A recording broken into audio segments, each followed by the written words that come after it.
Hi, I'm Antonia. This is Universally Me. Follow me on Instagram, Twitter, and Clubhouse at Antonia Carlotta. And check out my Patreon where I've got bonus videos plus exclusive content from the early days of Universal. I loved making my last video about Mary Philbin because she was such close friends with my family and it was really cool learning more about her. I never realized before just how forgotten she was by Hollywood with the advent of sound and after she retired. To me, she had always been a staple of the silent era. But while I was making the video, I kept getting reminded of these stories of Phantom of the Opera specifically that I just couldn't pass up. In other videos, I've talked about why Phantom of the Opera is such a classic and why it's so important. For one, it inspired a slew of films and musicals that we still watch almost a century later. It allowed Lon Chaney to create horrific and groundbreaking makeup, and it had incredibly lavish sets, including a replica of the Paris Opera House that was still standing on the Universal backlot all the way until 2014.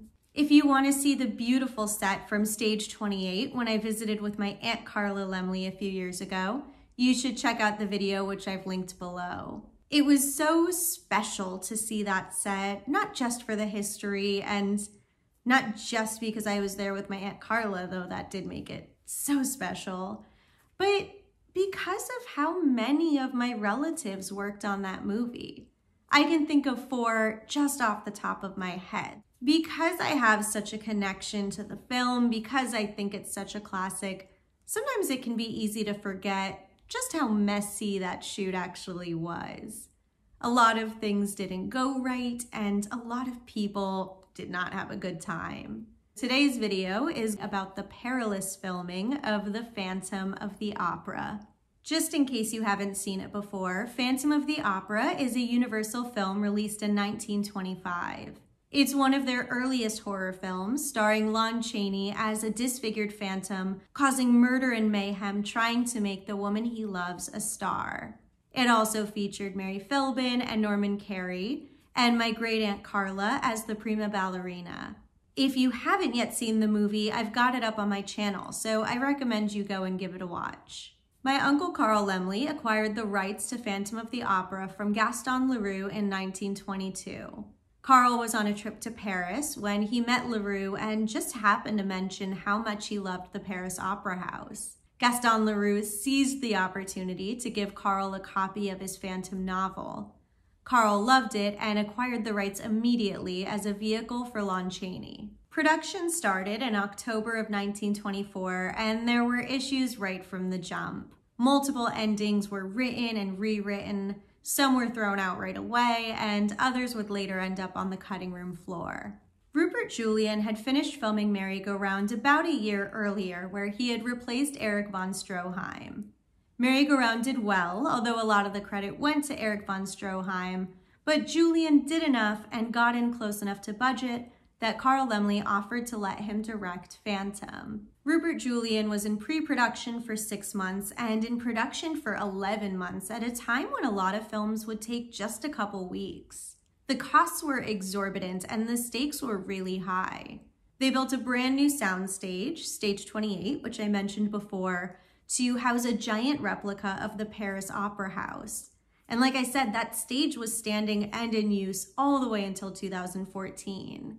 With so much money going into this film, Universal had to make it a success or it could have meant big trouble for them. And almost from the get-go, the cast and crew did not get along with Rupert Julian.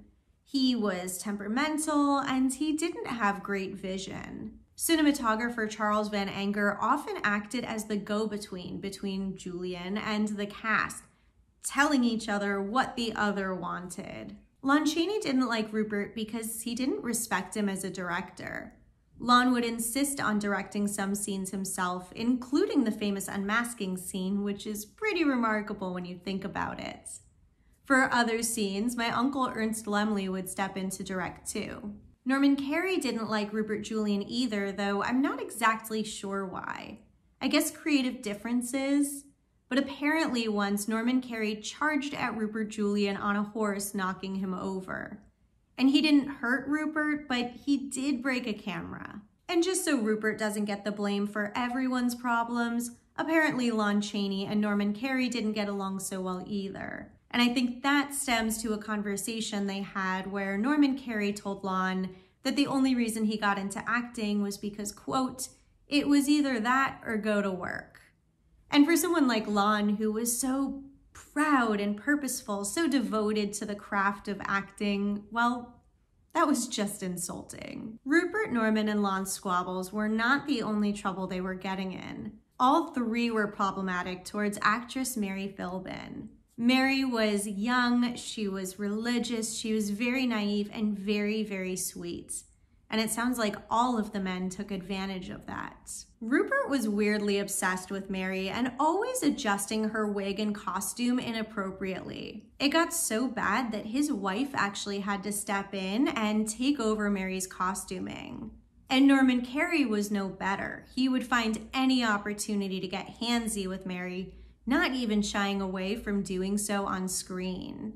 Look at how Mary has to move his hand here. Luckily, Mary didn't look back on the experience too traumatically. She was quoted saying, "I remember Norman Carey very well. He was very naughty on screen and off, but he was a very handsome and charming man despite his roving hands.